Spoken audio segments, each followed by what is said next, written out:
However, Louis XVI is still coming from an absolutist system, and as much as he is okay with certain measures of the French Revolution, he doesn't want to stop being king entirely. He doesn't want to give all of his power over. And Louis XVI has not been too hard to influence during his life. He was under the influence very much of Vergennes when he was younger, and at this point he's very much under the influence of many of his nobles, who of course do not want to see French society rearranged in a way that gives them less power. So Louis XVI does begin to make negotiations with Austria that would allow Austria to come into France and fight the revolutionaries and end the revolution and restore Louis XVI to all of his power, restore all the land and all the power to all the nobles who have had their power and their land decreased. And as pressure is mounting and as people are pushing Louis XVI to accept more and more radical revolutionary changes, Louis XVI decides the safest thing for his family to do is to escape France. And so late one night, he and his wife, Marie Antoinette, and their 3 children get into a carriage with a nursemaid and a servant, and they start to head for the Austrian border. And if they can make it to the Austrian border, which is where many French nobles are hiding at this moment, and which is also where his wife, Marie Antoinette, is from, then he knows he'll be okay, he'll be protected, and from Austria he can try to redirect a reversal of some of the revolutionary policies that he really didn't approve of when he was kind of forced or pressured to agree to.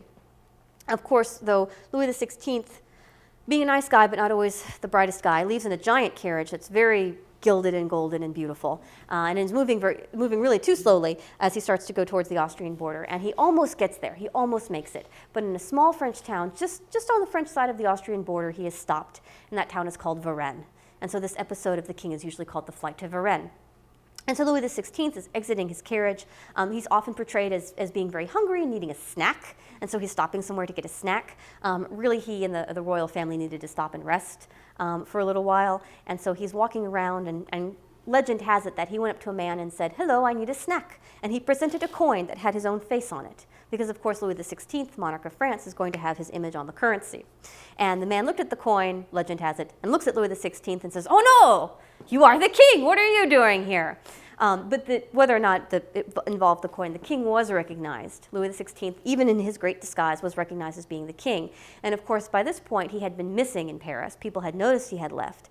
And some even blamed Lafayette for kidnapping him or for removing the king. And Lafayette says, "I really don't know where the king is." And they said, "Well, we have to find the king." So the king is stopped in Varennes. He is found. And so a big to-do is made about, "Oh, good, the king was kidnapped. Aren't we glad we found him before the kidnapper took him to Austria? Wouldn't that have been terrible? Well, let's make sure we all escort the king back to Paris where he belongs." And the king is kind of being like, "I'm so glad you rescued me," as he's seeing Austria get farther and farther and farther away.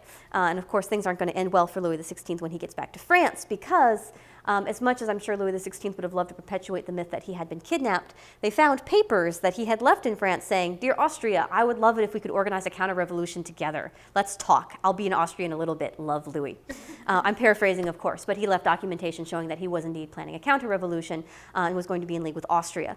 And Austria was not a favorite country of France at the moment, and so it really just pretty much condemned Louis XVI as being someone who was very counter-revolutionary and therefore had to be removed.